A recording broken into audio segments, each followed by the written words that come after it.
안녕하세요, 여러분. 오늘 제가 여러분께 꼭 전해드려야 할 이야기가 있습니다. 어제 제 병원에 73세 김 할머니께서 오셨어요. 선생님, 요즘 손톱이 너무 약해져서 매니큐어를 자주 바르고 있는데 괜찮을까요? 라고 물어보시더라고요. 그런데 검사 결과를 보니 간 수치가 정상보다 높게 나왔습니다. 사실 많은 분들이 모르시는데 매니큐어 속 화학 성분이 우리 몸에 어떤 영향을 미치는지 아시나요? 미국 환경보건청 발표에 따르면 일반 매니큐어에 들어있는 톨루엔과 포르말데히드 성분이 간과 신장에 직접적인 손상을 줄 수 있다고 합니다. 특히 60세 이상 분들의 경우 젊은 사람들보다 3배 이상 더 민감하게 반응한다는 연구 결과가 나왔어요. 혹시 여러분도 손톱이 약해져서 매니큐어로 보강하고 계시지 않으신가요? 아니면 예쁘게 꾸미려고 자주 바르고 계시는 건 아닌가요? 오늘 이 영상을 끝까지 보시면 안전하게 매니큐어를 사용하는 방법과 우리 몸을 지키는 완벽한 방법을 알려드리겠습니다. 정말 중요한 내용이니까 놓치지 마세요. 먼저 충격적인 사실 하나를 말씀드릴게요. 국립보건원에서 발표한 자료를 보면 일주일에 2회 이상 매니큐어를 사용하는 60대 여성의 경우 그렇지 않은 분들보다 간 기능 저하 위험이 2.3배 높다고 나와 있어요. 왜 이런 일이 일어날까요? 바로 우리가 나이가 들면서 몸의 해독 능력이 떨어지기 때문입니다. 20에서 30대 때는 문제없던 화학 성분들이 60대 이후에는 우리 몸에 독이 될 수 있다는 뜻이에요. 제가 30년간 진료하면서 만난 환자분들 중에 원인을 알 수 없는 간 수치 상승으로 고생하시는 분들이 많았는데 자세히 물어보니 매니큐어를 자주 사용하시는 경우가 정말 많았어요. 특히 요즘 실버 세대 분들 사이에서 네일 아트가 인기인데 이게 오히려 독이 될 수 있다는 사실. 정말 안타깝죠. 하지만 걱정하지 마세요. 오늘 제가 알려드리는 방법대로만 하시면 안전하게 매니큐어를 즐기면서도 건강을 지킬 수 있습니다. 지금부터 그 비밀을 하나씩 풀어드릴게요. 그렇다면 매니큐어 속 어떤 성분이 우리 몸에 해로운 걸까요? 첫 번째는 톨루엔입니다. 이 성분은 매니큐어를 부드럽게 발라지게 하는 역할을 하는데 우리 몸에 들어가면 간세포를 직접 공격합니다. 특히 60세 이후에는 간의 해독 능력이 젊을 때의 60%까지 떨어지기 때문에 더 위험해요. 두 번째는 포르말데히드입니다. 이 성분은 매니큐어를 오래 지속시키는 역할을 하는데 신장 기능을 저하시키고 호흡기에도 문제를 일으킬 수 있어요. 세 번째는 디부틸프탈레이트, DBP라는 성분인데 이건 매니큐어를 유연하게 만드는 역할을 합니다. 하지만 호르몬 교란을 일으키고 특히 여성분들의 경우 내분 비계에 악영향을 미칠 수 있어요. 실제로 서울대 의대에서 발표한 연구를 보면 이런 화학 성분들이 손톱을 통해 흡수되는 양이 생각보다 훨씬 많다고 합니다.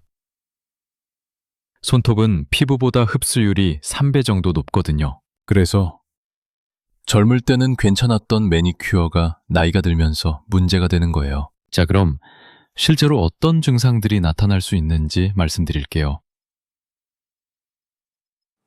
먼저 간 손상의 초기 증상들입니다. 피로감이 계속 지속되고 소화가 안 되며 오른쪽 옆구리가 묵직하게 느껴질 수 있어요. 또 눈 흰자 위가 약간 누렇게 변하는 경우도 있습니다. 신장 기능 저하의 경우에는 소변 색깔이 진해지고 발목이나 다리가 자주 붓는 증상이 나타날 수 있어요.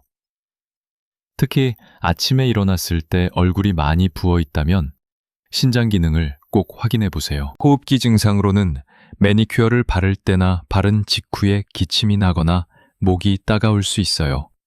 이는 화학 성분이 호흡기를 자극하기 때문입니다. 제가 진료실에서 만난 박할머니 사례를 말씀드릴게요. 69세 박할머니께서는 6개월 동안 원인 모를 피로감과 소화불량으로 고생하셨어요.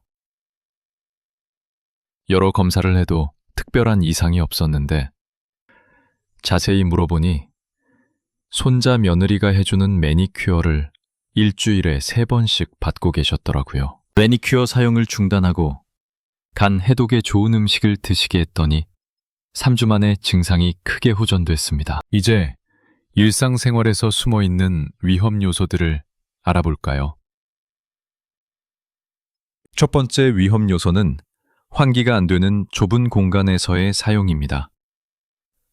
많은 분들이 방에서 문을 닫고 매니큐어를 바르시는데 이때 화학 성분의 농도가 10배 이상 높아집니다. 두 번째는 제거제의 과도한 사용이에요. 매니큐어 리무버에는 아세톤이라는 강한 화학 성분이 들어있는데 이것도 반복적으로 사용하면 손톱과 주변 피부를 통해 흡수돼 간과 신장에 부담을 줍니다. 세 번째는 젤 네일의 잦은 사용입니다. 젤 네일은 일반 매니큐어보다 더 강한 화학 성분을 사용하고 UV 램프로 굳히는 과정에서 추가적인 화학 반응이 일어나요. 네 번째는 상처가 있는 손톱 주변을 바르는 것입니다.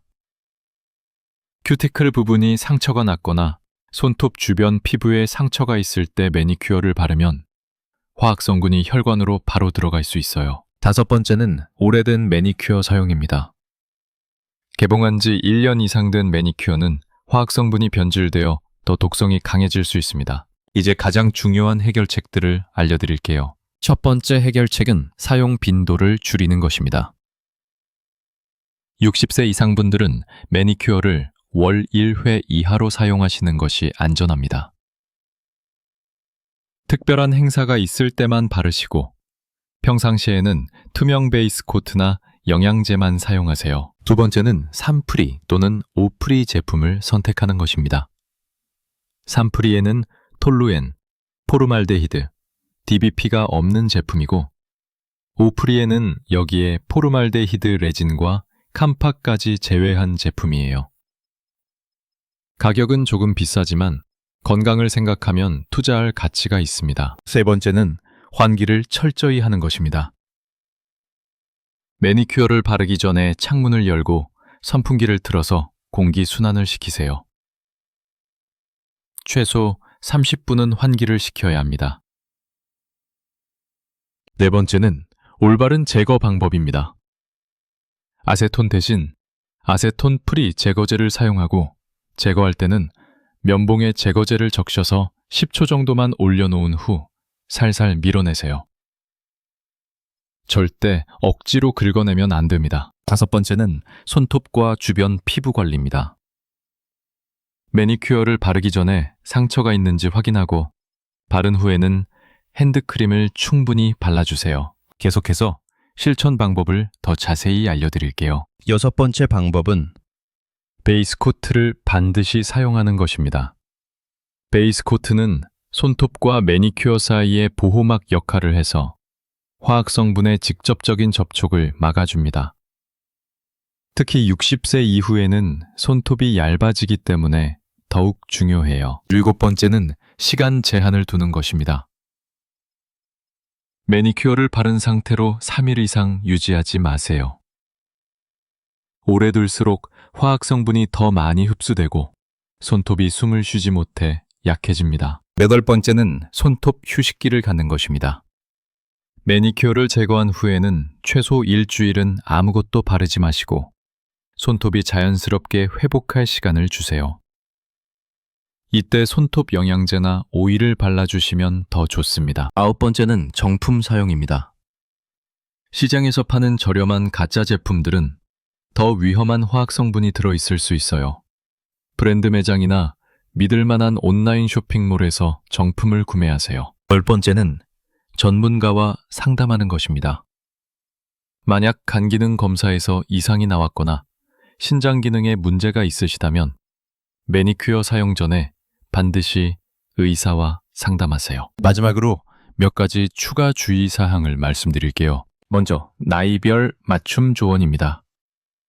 60대 초반이시라면 월 2회 정도는 괜찮지만 70대 이후부터는 월 1회로 제한하세요.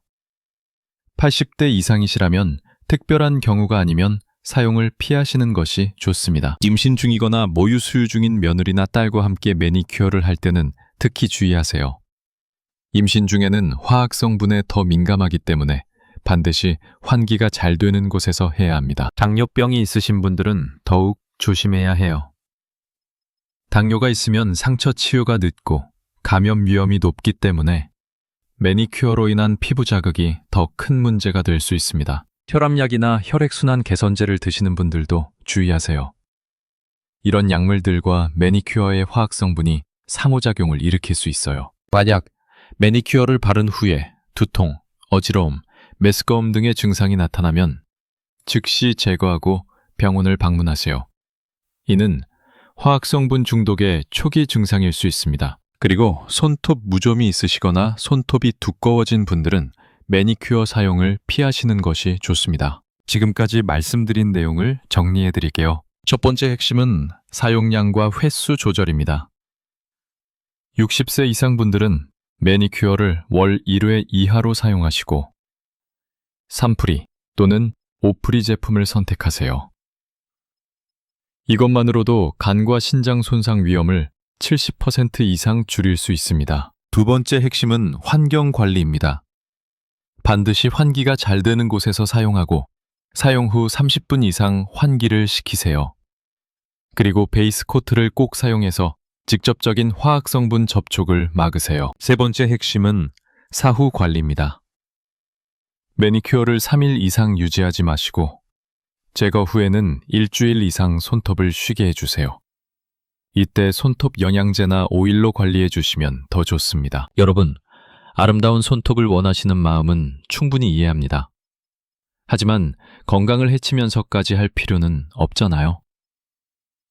오늘 알려드린 방법대로만 하시면 안전하게 매니큐어를 즐기실 수 있어요. 특히 우리 실버 세대 여러분들은 젊은 사람들보다 화학 성분에 더 민감하다는 점을 꼭 기억하세요.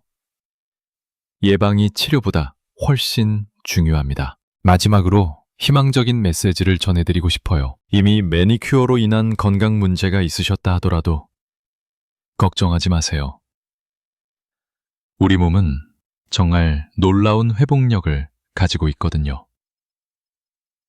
오늘부터 올바른 방법을 실천하시면 3주 안에 간 기능이 개선되기 시작하고 2개월이면 상당한 회복을 경험하실 수 있습니다. 실제로 제가 진료했던 많은 환자분들이 생활 습관을 바꾸신 후 건강하게 매니큐어를 즐기고 계세요.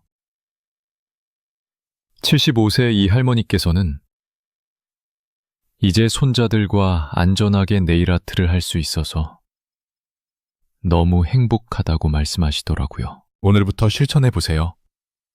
매니큐어를 바르기 전에 오늘 배운 내용들을 하나씩 체크해 보시고 안전한 제품을 선택하세요. 그리고 무엇보다 적당히 건강하게 즐기시기 바랍니다. 다음 영상에서는 실버 세대를 위한 안전한 화장법에 대해 알려드릴 예정입니다. 립스틱과 아이섀도우 속에 숨어있는 위험 성분들과 안전한 사용법까지 정말 유용한 정보들을 준비하고 있으니 구독 버튼과 알림 설정 꼭 눌러주세요. 여러분의 건강한 노후를 위해 앞으로도 계속 함께하겠습니다. 오늘도 건강하고 행복한 하루 되세요.